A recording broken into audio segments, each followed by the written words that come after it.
Well, hello there. It's me, Terry.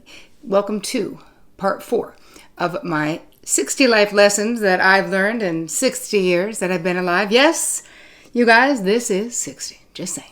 Today, I'm focusing on boundaries. The top 10 things I know about boundaries. Number 1, you have the right to say no or yes to others without feeling guilty. And I think a lot of us struggle with that, but you do have that right. You have the right to make mistakes, to course correct, or to change your mind. And I think that this is one of the most important ones of my Boundary Boss Bill of Rights, which is what we're really talking about today. A lot of times I would make myself stay in situations because I'd committed to them and I felt guilty. And I felt like if I gave my word, I needed to keep doing it no matter what. Actually, it takes a lot of courage to allow yourself to make mistakes, to course correct, and to change your mind, but it is your right.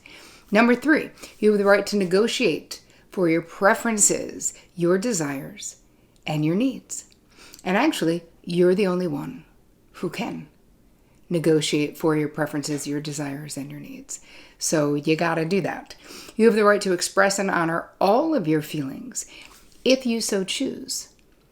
So in this one, you are being discerning about who you share your feelings with, right? Because we don't want to be oversharing our feelings with people who don't care or people who we're not sure are emotionally trustworthy.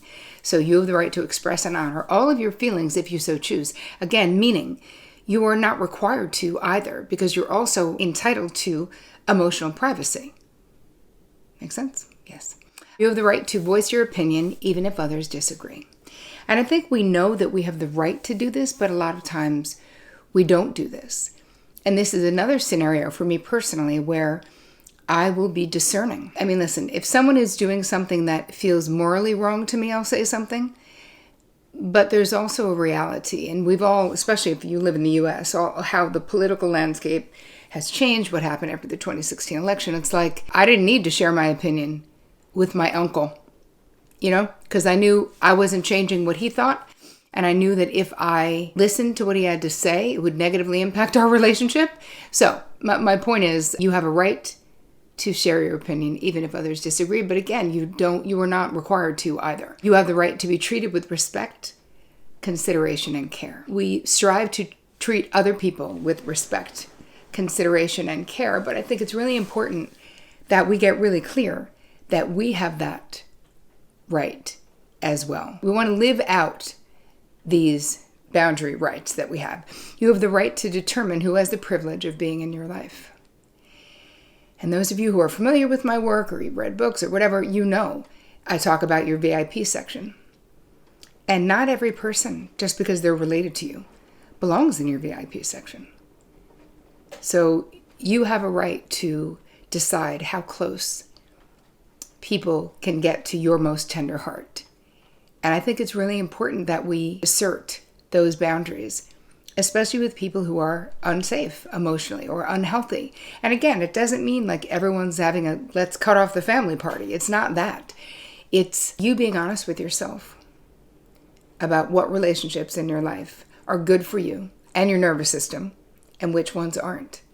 And then act accordingly and exercise your right to create distance with people who are bad for your health, Okay, you have the right to communicate your boundaries, limits, and deal breakers. And I would say it's more than a right.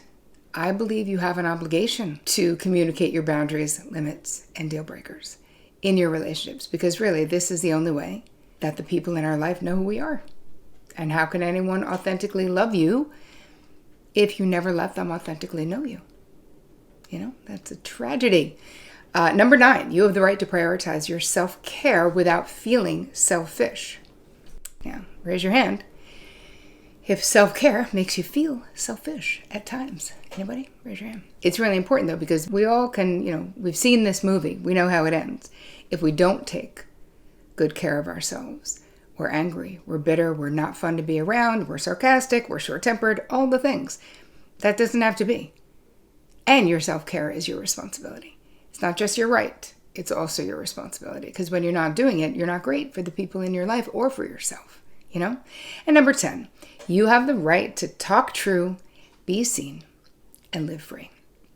And yes, that's the subtitle of the book, but it's also a true statement that you have a right to live your life telling the truth about the way that you feel when it makes sense. And again, you guys, if you're in situations with dangerous people, abusive people, and we're not talking about telling the truth to those people, right? Just in general, being honest, being seen, and living your life your way, which according to me is living free. So let me know what your thoughts are on your 10 boundary rights, the things that I know the most. I know for sure these 10 things are true about boundaries, and I want to know what you think. So let me know, and keep your eyes peeled for part 5, which is coming up.